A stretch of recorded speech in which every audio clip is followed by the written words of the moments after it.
Čaute, čaute, tak došli sme teda na športovú stravu a naša obľúbená pizzeria La Mama je otvorená teraz cez šibačku.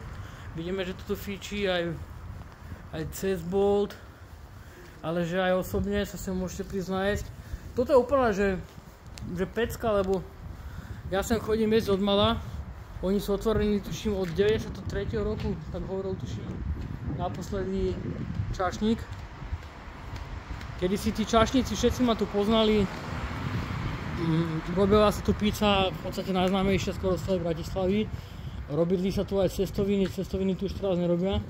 Tak nabehneme dovnútra. A šupia vesnejšie dobrá, ale normálne sme si mysleli, že to nebude otvorené, ale vidím, že bude si treba vybrať priestor na sedenie, normálne ľudia. No oni si idú svoje, oni stále. Tak ukážeme vám teda, že čo sme si dali. Tak tuto máme jedálny lístok, úplne klasiky. Marinara, napolitana, konfungi, kardinale. Ja si dávam väčšinou túto Mammu Miu, to je úplná pecka. Tu je so šunkou, slaninou, cibulou, feferónmi. Tu máme stále, ale ja teraz idem skúsiť asparagy, 3 druhy syra, šparglu a cesnak. A poprosím ich o takú bizarnosť, že či mi tam nedajú ešte aj salám a feferóne na to. A dievča si dalo túto, jako? Peto di polo. Tak uvidíme, tak keďže peto di polo, tak možno Napoli by sme si dali, ne? No nič, za chvíľku sú tu. A povieme na to. Ešte keď k tomu sa vyjadrím, že úplne to tu zjednodušili ten lístok, lebo kedysi to bola kopu cestovín a teraz, že predjedla, že insaláta, caprese jedno, paradajková polievka jedna, hej, to čo stačí. Pizze si myslím, že úplne geniálne, že len tie, ktoré treba. Špaldovú tu majú, alebo pizzu na želanie, zapekané jedla dve, hej, zapekaná brokolica, to čo tu vždy najviac zišlo, alebo zapekaný sír feta a dezerty. Hej, tri dezerty pre deti v podstate a majú tu takú super, ne kofolu, ale ako sa to tu vlastne volá? No.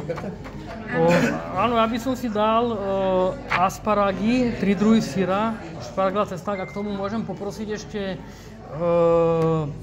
salám a feferóny. Také šialenstvo síce, ale... No, a ty si daj? Ja si poprosím peto di polo a k tomu feferóny, tak viac keby bolo ako minulo bolo, nie? No. A ešte tu. Prosím, tá kofola, tá sáková, tá šofokola? No tak tú čapovanú si dáme po 3 deci, ne? No, to je stačí. No, tak stačí. Dobre. Šofokola originál. Úplne inak chutí z toho stroja, že tá šofokola, keď si ju dáte niekde v podniku, alebo keď si kúpite vo flaške, tak to je úplne rozdiel. Úplne brutál. To je ako niečo ako čapovaná kofola, čo mi príde ešte brutálnejšie niekedy. Ja som kedysi veľmi miloval tú čapovanú kofolu, hlavne na dedine. Ale toto je brutálne, no. S týmto dostávajú tých zákazníkov jeden nápoj, ktorý úplne to tu valcuje a koniec. No a máme to tu. Musím takto z diaľky, lebo tie pizze sú obrovské. Úplná pecka.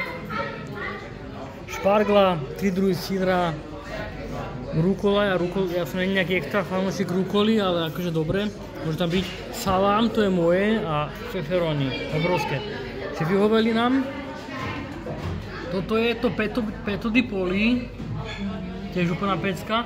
Sú to také tie úplne najštandardnejšie pizze, ktoré tu robia. Ja si to dám väčšinou pizzu Roma, alebo Mamma Mia, alebo Al Valentino.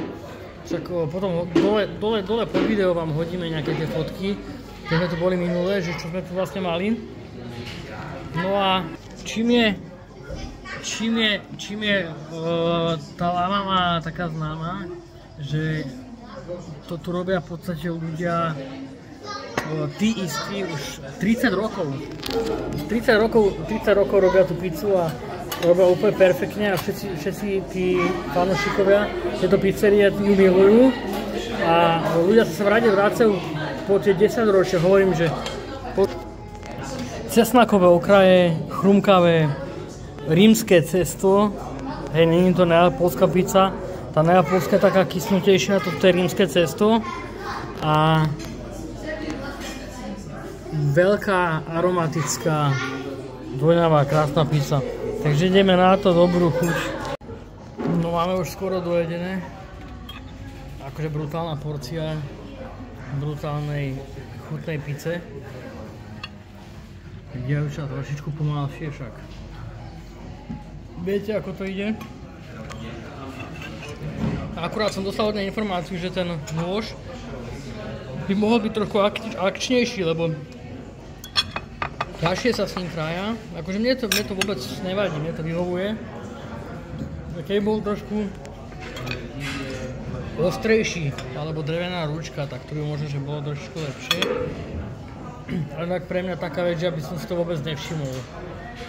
Ja by som si to vôbec nevšimol, akože tie baby, oni to majú také jemnejšie ruky, čiže im to ide ťažšie. Ale je to pravda, akože fakt, ne? Ale inak zatiaľ úplne bez chyby. Tak ja som to dal. Vidíte, dievča si musí nechať kúsok zabaliť. A je to akože klobúk dole, že to vôbec dala, lebo pizza je fakt vážne veľmi veľká a cvita.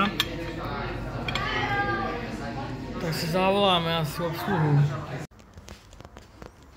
Tak dojedené, najedli sme sa výborne. Pizzeria La Mama od útorka do soboty a od nedele do pondelka zatvorené, hej. Jedli zbytočne. Zaplatiť sme museli cez internet banking.